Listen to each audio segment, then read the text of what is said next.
Alright, today I'll show you guys how to put in what they call a heavy duty spider in the secondary.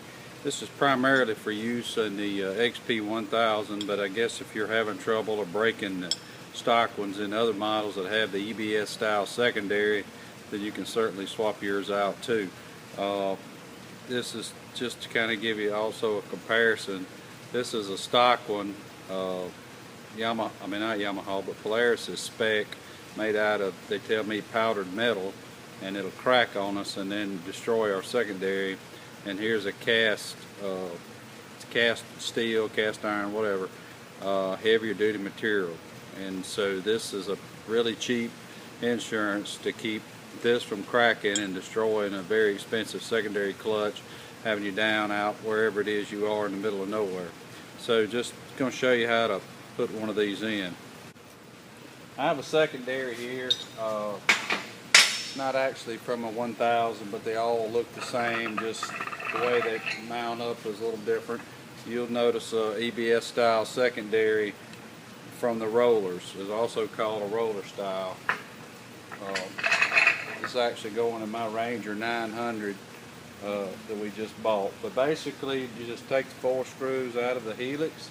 There is an X here on the helix and an X on the secondary. Pay attention to that. Turn it and start lifting. Lift it out. Alright, pull the helix out, and then you're going to see the spring retainer, roller, whatever you want to call it, is in. Okay, so we set it over in the tool. This is a spring compressor we sell. Got a little snap ring where I can grab a hold of it right here. Put our tool on it.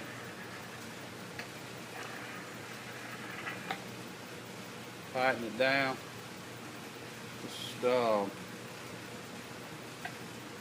here we go. Take your snap ring pliers. There's a snap ring right here. And you're going to be spreading it apart. And then slide it up. I don't know if you can see it moving right here. Slide it up to the top. And then start taking the pressure off your spring.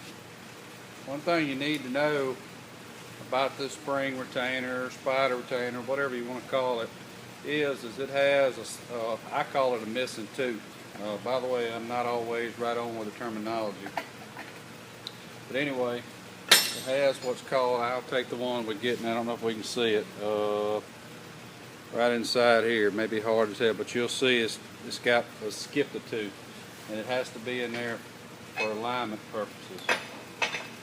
Alright, so basically you just take this off. Like I said, this is a 900,000, the same way. They use the same pieces. Pull it out. There's our old one. Put in our new one. Now it's got small and large. It should be obvious where it goes. Also got a white mark on here, and that missing tooth needs to go over there on it, which is going to be in line with this roller. Alright, and then the shaft here has the same, what I call again, missing tooth on it. Sometimes I'll mark it with a marker to where I know where it is, but I've got me a new little trick on how to manipulate it. It's also how you change the secondary spring, same operation.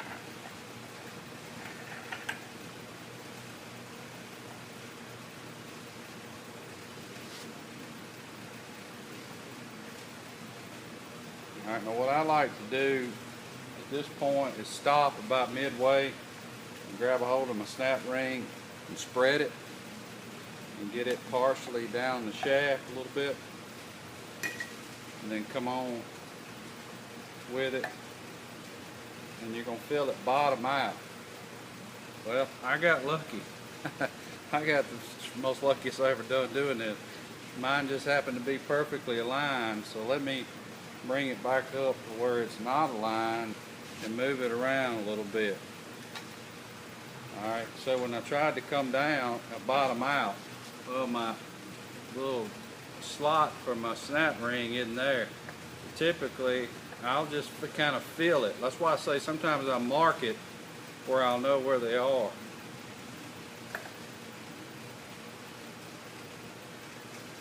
That was it.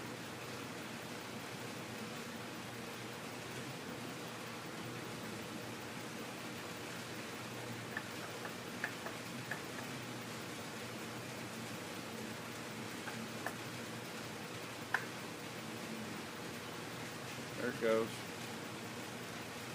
You can feel it, but don't manhandle it, because you can certainly mess up either the cogs on this or the shaft. You can't buy that shaft. You mess it up, you got to buy a whole secondary, which will sell. But grab your snap ring, push it on down. Make sure it's in the slot. Take the tool off.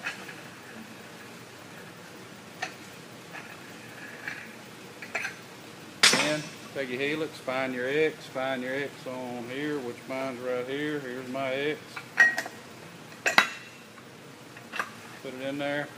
Align my screw holes back up. Sometime it'll be hard and you're just gonna have to turn it. Turn it with your hands to get it to line up with the screws. Put the 4 screws back in it, and use some blue Loctite on these screws, and that's all you got to do. Put it back on the vehicle.